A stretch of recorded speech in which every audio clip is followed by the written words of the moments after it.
Wow, we've completed another month again. Wednesday the 31st. Morning, Barbados. Wake up, wake up, wake up, wake up. Barbados, get up. Good morning. Good morning, Barbados. Good morning. Good morning to you. Good morning. Morning, morning, morning. Good morning. Good morning to you. Top of the morning to you, Barbados. In case you're looking for your old friends, well, you're stuck with me. They're off for a little while longer. But there's one of the older friends with us today. We want to welcome her back. She's been gone for a couple of days. Good morning, Katrina. Morning, Doug. How are you doing? Marvelous. How are you? I'm great. I'm great. Good to be back on this side of the camera. Good to see you. It was wonderful working with you on the other side of the camera. Yeah, that production stint was fun.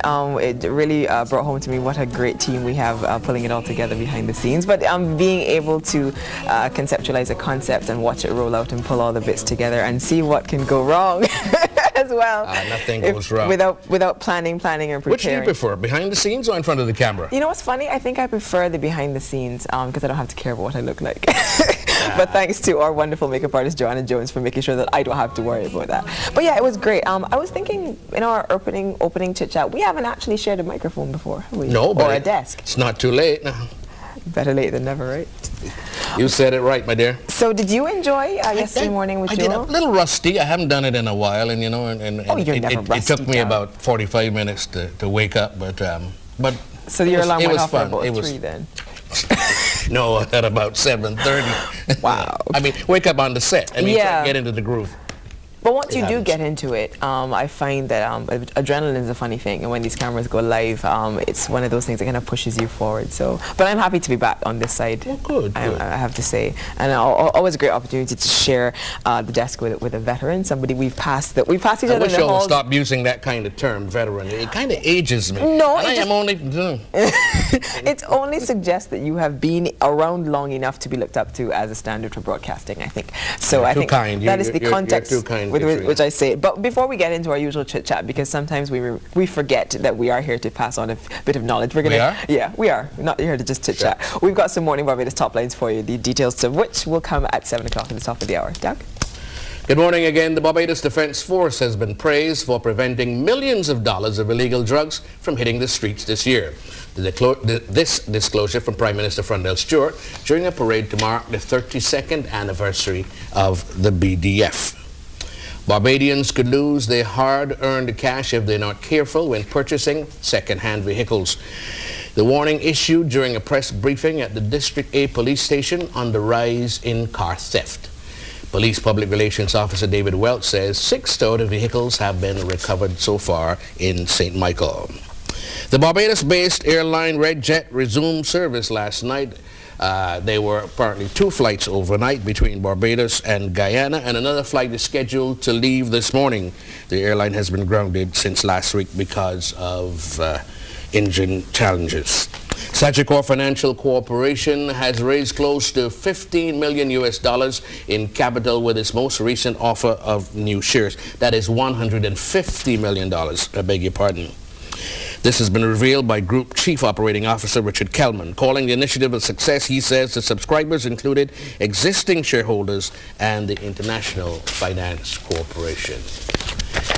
And let's talk about what's happening in the international press and in the local papers this morning, Katrina. Yep, we're going to take a look at the International Herald Tribune, which is, of course, the global edition of the New York Times, brought to us with the kind compliments of our friends at Newspaper Direct. We start with an interesting story. I don't think anyone in living memory will forget the name Exxon Valdez, but after the spill which caused so much of a PR disaster, Exxon has landed a prize of an Arctic oil stake. So we move now to Moscow, where ExxonMobil won a highly coveted prize in the global petroleum industry on Tuesday by striking an agreement to explore for oil in a Russian sector of the Arctic Ocean that is opening for drilling, even as Alaskan waters remain mostly off limits. The agreement seemed to supersede a similar but now defunct partnership that Russia's state oil company Rosneft reached with BP this year. The deal, announced, replaced BP, the British oil giant, with its American counterpart and introduces some differences in the geopolitical bargain. Keep your eyes on that deal. WikiLeaks posts more cables, and this time it names names. So we move now to Washington. In a shift of tactics that has alarmed U.S. officials, the anti-secrecy organization WikiLeaks has published on the web nearly 134,000 leaked diplomatic cables in recent days, more than 6 times the total disclosed publicly since the posting of the leaked State Department documents began in November. Just a random sampling of some of the documents showed that the newly published cables included the names of some people who had spoken confidentially to the U.S. diplomats and whose identities were marked with the warning, strictly protect. And so the beat goes on.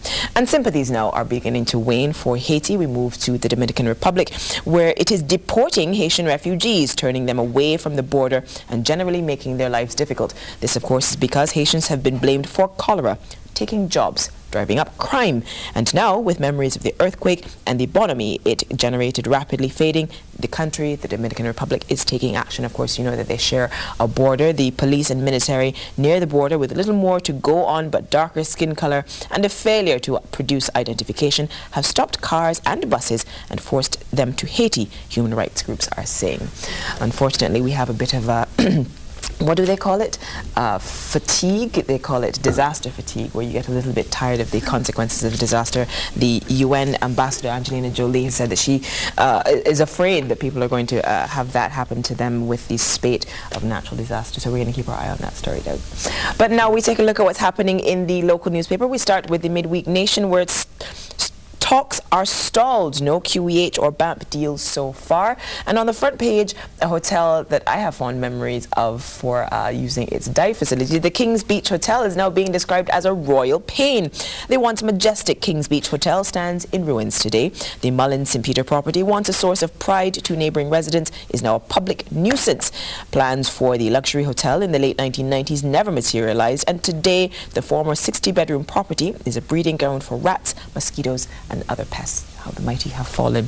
The cops are to probe a jet ski accident. A family is grieving over a stabbed man, and a man has been shot during a break-in. All of that on the front cover. On the back page, glory to King James. And no, we're not talking about the Elizabethan era king. We're talking about an exciting 18-year-old talent that came up with everything spice and nice for Grenada at the World Athletic Championships in Daegu, South Korea. Kirani James fulfilled his promise by racing to gold in the 400 meters, the Spice Isles first ever medal at the premier track and field event, which is held every 2 years. We got to take a look at this picture.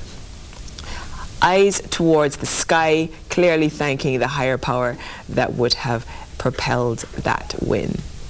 As you can also see on the left side of the back page, back in the air, as we talked about in our top lines, Red Jet is flying again. That's what's happening in the nation. A quick look at the Advocate, a man that we hopefully will be having a chat with this morning. It is the end of term for our teaching it segment later on. The principal of the Garrison Secondary School, Matthew Farley, is pictured here at an empowerment service and prayer vigil. This service was in support of teachers. Government, it says, is pushing ahead with the green economy. That's the other headline on the front page of the Advocate. And on the back page, the St. Michael Northwest constituency is reaching its goals. If you want to find out how, pick up a copy of today's Advocate newspaper.